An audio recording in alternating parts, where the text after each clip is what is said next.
you need tradies. Bindi vets them, I'm telling you right now. She barks at the ones she doesn't like.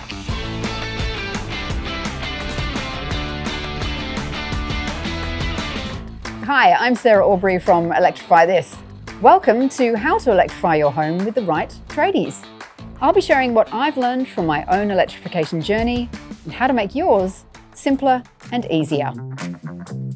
Electrifying your home is one of the best things you can do for your bills and your comfort, not just for today, but in the long run. But here's the truth, you can't just do it yourself. Doing it right means working with the right trades, and that can make all the difference. By the end of this episode, you'll know exactly how to select the right tradies, what to ask for, and the right approach to electrifying your home confidently on your own terms.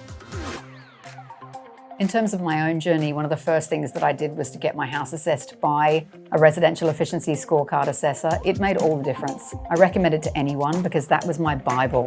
It had short and long-term goals, and I just figured out what order I wanted to do things. And I do understand what it's like to have a bit of a disaster with a tradie. I trusted a local not-for-profit to find an installer for me for the solar. He undersized our system. They approved his quote, but it wasn't big enough. It was only 1.7 kilowatts. We had to get more panels put in, so we spent a lot more than we needed to, and it was just a real mess. So I do understand it's a big investment to do these things and you don't want to get it wrong.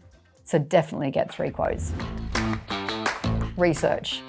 If you're armed and dangerous, you can stand up and go, right, I'm confident in what I want, and you'll know exactly what to ask for. Especially as a woman talking to tradies, do as much research as possible. A resource I used was the Facebook group, My Efficient Electric Home. It is absolutely brilliant. You'll be able to find a tradie in your area, exactly what appliances, anything you're looking for, you'll be able to find the right model in there. And you'll be able to get advice. When you start calling up tradies, you can start laying out your plans and explaining exactly what you want to do. And it's really important that you feel like that tradie's on your side. They might try to talk you out of it. That's a massive red flag. If they do that, walk away, find a different tradie. Because this is all about you and your ongoing bills. Don't be afraid to lay out what your plans are. Explain to them you're trying to draft-proof the house. You're trying to electrify the house. You're trying to get off gas. Because ultimately you want your bills to be cheaper.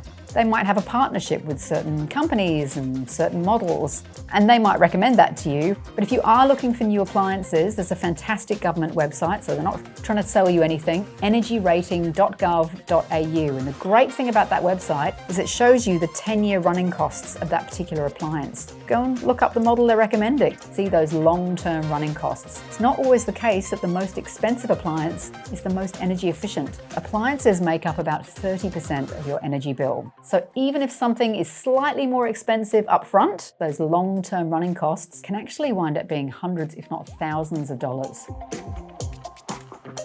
Electrifying your house is one part of the journey, but another part is insulation. Those two things work hand in hand. They're absolutely essential. So you might go out and go, okay, I'm going to go and get some new appliances. That's great. But if you've got no insulation in your house, they're going to have to work really, really hard. So do look at your insulation, especially your roof insulation and your window coverings. Something that quite commonly happens is that when a tradie goes up into the roof, they might move an insulation bat to do the work and they don't put them back. So before they go up there, it's always good to say, hey, can you make sure you put all the insulation back when you're done? Or stick your head up there and just check that it's not out of place, because that's a very common thing to happen. And that's your guide to electrifying your home with the right tradies. Remember, do your research, trust your instincts, and work with people who actually support your electrification journey, not try to talk you out of it. Thanks for watching. Don't forget to check out our other videos in this How to Electrify series to help you on your journey. If you'd like more information or handy resources on electrification, visit goodenergy.ausgrid.com.au.